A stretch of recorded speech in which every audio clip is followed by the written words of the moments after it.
భూతల స్వర్గమని పిలవాల్సి వస్తే అది కశ్మీర్ అవుతుందని అంటారు. అదే సమయంలో భూతల నరకం అని చెప్పాల్సి వస్తే అది ఢిల్లీ అవుతుందన్న మాట గట్టిగా వినిపిస్తుంది. ఇంతకీ ఢిల్లీని అంత మాట ఎందుకు అనాల్సి వచ్చింది? అక్కడ స్థితిగతులేంటి?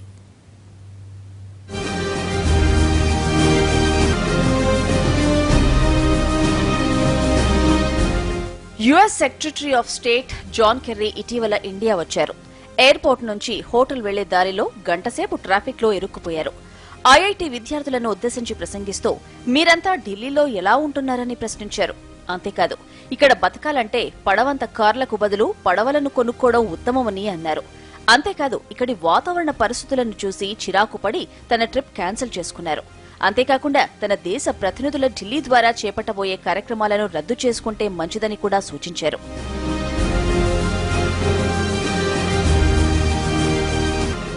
ఈ వర్షాకాలంలో ఢిల్లీలో మొత్తం 3 సార్లు మోకాటి లోతు నీళ్లు ప్రవహించేంత వర్షాలు కురిశాయి.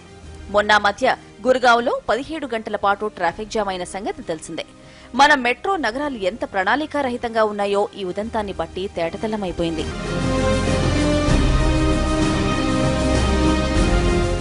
ఒక మోస్తారు వర్షానికి మన మెట్రో రహదారుల్లో వాగులు వంకలైపోతున్నాయి. చెరువుల్లో నగరముందా, నగరంలో చెరువుందా అర్థం కాని దుస్థితి. డ్రైనేజీ వ్యవస్థ ఒకటి ఉందన్న మాటే తెలియడం లేదు. అంత అధ్వానం. వాన చెరుకు పడ్డం ఆలస్యం, నగరానికి జలగండం పట్టేస్తోంది. సిటీ అడ్మినిస్ట్రేషన్ ఎంత వీకో దీన్ని బట్టి తెలుస్తూనే ఉంది.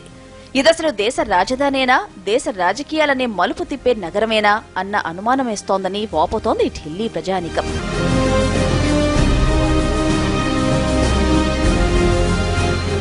కోట్ల రూపాయలు ఖర్చు పెట్టి ఢిల్లీని తీర్చిదిద్దుతున్నామని అంటారు. భారీ వర్షాలకు తట్టుకుని నిలబడేలా ప్రణాళికలు రచిస్తున్నామని స్టేట్మెంట్లిస్తారు.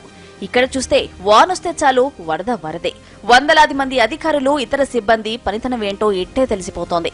ఇదేనా మీ పరిపాలన అని నిలదీస్తోంది ఢిల్లీ జనసామాన్యం. అధికార నిర్లక్ష్యం, ప్రజల ఉదాసీనత వెరసి ఢిల్లీ దారుణంగా మారింది. ఒకప్పుడు కౌన్ జాయే ఢిల్లీకి గలియోన్ చోడ్కర్ అనేవాళ్లు. ఇప్పుడు ఈ రహదారులను చూస్తే వీటిని ఎప్పుడు వదిలేద్దామా అనిపిస్తుంది. గో టు హెల్ అనడానికి బదులు గో టు ఢిల్లీ అంటే సరిపోతుందన్న విమర్శలు వినిపిస్తున్నాయి.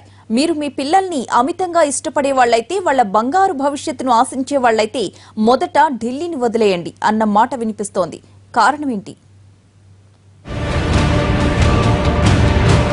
ఢిల్లీ గాలి దాదాపు కలుషితమైపోయింది. దీనివల్ల పిల్లల్లో లంగ్ ఇన్ఫెక్షన్లు వచ్చే అవకాశం ఉంది. సుమారు 70% నీరు తాగడానికి వీల్లేనిదే. స్వాతంత్ర్యం ముందు సుమారు 18 లక్షలున్న ఢిల్లీ పాపులేషన్ ఇప్పుడు 1,80,00,000కు పెరిగింది. ఇది భారత మెట్రో నగరాల గ్రోత్ రేట్లోనే అత్యధికం. జనాభా పెరిగారే కానీ ఇక్కడి వసతులే మాత్రం పెరగలేదు.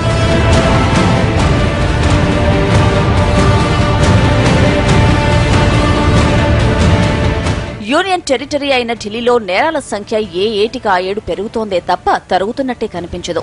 ఇక్కడి రేపులు, మర్డర్ల గురించి ప్రపంచమంతా మాట్లాడుకునే స్థాయికి చేరిపోయింది.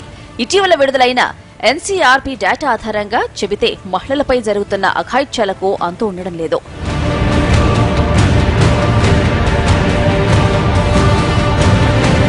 ఇంతేనా, ప్రతి ఏటా ఢిల్లీపై ఏదో ఒక మహమ్మారి విరుచుకుపడుతోంది.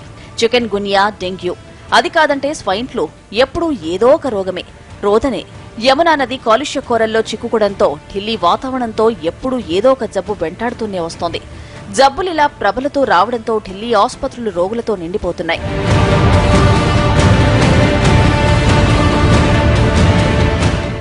ఈ కష్టాలు చాలవన్నట్టు ప్రైవేటు స్కూళ్ల ఫీజు బాదుడుతో ఢిల్లీ బతుకుంటేనే భయంగా మారుతోంది. ఇక మానవత్వం అంటారా? ఎంత తప్పు చెప్పుకుంటే అంత మంచిది. ఇటీవల సుభాష్ నగర్ ప్రమాద ఘటనలో ఇదే తేలింది.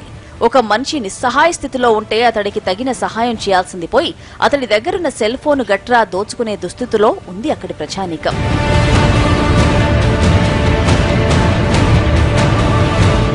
ఢిల్లీ తిరిగి నివాసయోగ్యంగా మారడానికి ఓ మహత్తర ప్రణాళిక ఎంతైనా అవసరంగా తెలుస్తోంది. అన్నిటికన్నా ముందు చేయాల్సిన పనేదైనా ఉందంటే అది డ్రైన్లను శుభ్రపరచడం. తర్వాత రోడ్ల దురాక్రమణను పూర్తిగా అరికట్టాలి. వర్షపు నీరు తన సహజమైన మార్గాల ద్వారా వెళ్లే అవకాశం లేకుండా చేస్తున్నారు. దీంతో నీరు రోడ్ల మీదకు పరుగులు తీస్తోంది.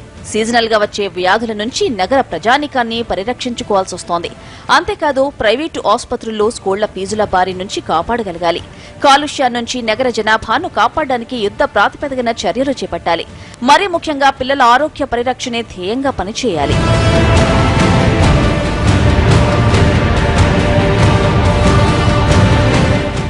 ప్రపంచం ఒక పక్క ఢిల్లీని క్రైమ్ క్యాపిటల్ ఆఫ్ ఇండియాగా అభివర్ణిస్తుంటే ఢిల్లీ పోలీసులేమో చోద్యం చూస్తున్నారు. ఈ ధోరణి నుంచి ఇకనైనా బయటపడాలి. దీనికి ఏదైనా ప్రత్యేక ఉపాయం ఉందేమో ఆలోచించాలి. ఇప్పటికే జనాల్లో ఢిల్లీ పోలీసుల పట్ల చులకన భావం పెరిగిపోతోంది. ఇది తగ్గాలంటే అందుకు తగ్గ ప్రణాళికలు రచించగలగాలి. ఆపదలో ఉన్న వాళ్లకు తక్షణ సహాయం అందించే స్థాయికి ఇక్కడి వ్యవస్థ రూపుదిద్దుకోవాలి. ఢిల్లీ బాగోగుల మీద పాలకులు దృష్టి సారించుకుంటే ఇక్కడ జీవనమనగానే నరకంతో సమానమనే మాట నిజమైపోతోంది. గంటసేపు ట్రాఫిక్ జామ్కే జాన్ కెర్రీ ఇన్ని మాటలంటే ఇక్కడ శాశ్వత నివాసమున్న మనుషుల ఆవేదనేంటో ఇకనైనా అర్థం చేసుకోవాలని కోరుతున్నారు సామాజికవేత్తలు.